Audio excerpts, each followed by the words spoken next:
Good afternoon. Phil Lindeman with your news from Vail Summit Orthopedics and Neurosurgery on Krystal 93. Teenage victims and witnesses will be in county court next month for preliminary testimony in a sexual assault case against former Summit Middle gym teacher Leonard Grams. Grams was in court today with at least a dozen supporters and 2 attorneys who argued he is not a flight risk.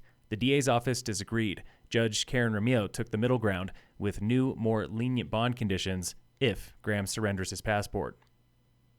Last week was one of the worst weeks ever for Mary Frances Weir. I literally lost hope. It was day 11. I'm thinking, how can this poor dog, who's only 45 or 50 pounds, survive on her own? We've had nothing but thunder and lightning storms. 2 weeks ago, 2 of her 4 dogs bolted from the house and ran into the woods in South Blue River. One of them, Ginger, was picked up soon after, but her 3-year-old boxer mix, Rosie, never came home. I was so beside myself. I was literally having a nervous breakdown. I know that might sound crazy and dramatic, but like when you lose a pet, it's a family member. The search soon dominated One Man's Junk on Facebook and caught the attention of Summit Lost Pet Rescue.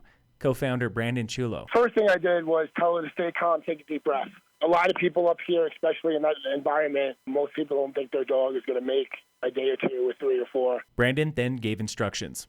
Mary Frances left food and dirty clothes and posted over 200 signs, which soon caught the attention of a neighbor 2 miles away, Keith Brennenstuhl. Well, we're Christian believers, and I got a nudge when I saw that poster, and I was determined to find the dog. Keith, like dozens of neighbors, watched for Rosie on his daily walks, but he did not even meet Mary Frances until day 8, when she came to his house on advice from an animal energy intuitive. After about an hour of her searching maps in this area, I sent her the map of Blue River. She sent me the link to Keith's house. And I said, "What is this?" She said, "This is where you're going to find your dog." This Monday, following advice from Lost Pet Rescue, the 2 returned to where Rosie was last seen, in a scree field just uphill, where they called her nickname, Popper. Popper, Popper. And she lifted her head up, and I just fell to the ground in tears, praising God, because it literally was a miracle that we were led to Keith, and that Keith was so committed to help finding this dog. Rosie was 13 pounds lighter, shivering and smelly,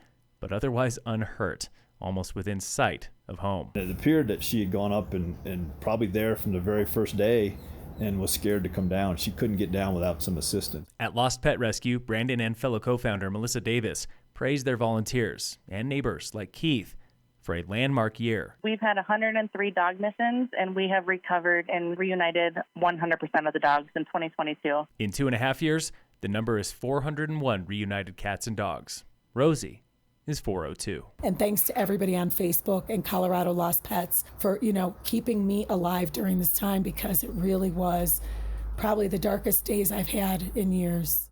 Local fire danger remains low today with no fire restrictions here in Summit. In sports, the Rockies open a series with the Mets today at 5:10. And in local sports, brought to you by Red Mountain Autos at their new location on Airport Road. Today on the Warmup. I want to make this the most exciting, the most hyped year that the team's ever seen. That was David Reed, senior captain on the Summit High mountain bike team. He despised mountain biking before freshman year, but now he's in love. We all support each other. We all cheer for each other. We're all high energy. We cheer, we dance, we sing. This weekend is the season opener on home terrain at Frisco Peninsula. Coming into the finish, we have those switchbacks. Those are a little bit rough this year, so we're just going to go nice and slow and steady down those, make sure we don't crash. Hundreds of riders are in town Saturday and Sunday for 2 full days of racing. This has been the Warm-Up, brought to you every Thursday and Friday by iFurnish in Frisco and Kremling. Coming up tomorrow, Tigers football plays Woodland Park at home. Phil Lindeman with your news from Vail Summit Orthopedics and Neurosurgery on Krystal 93.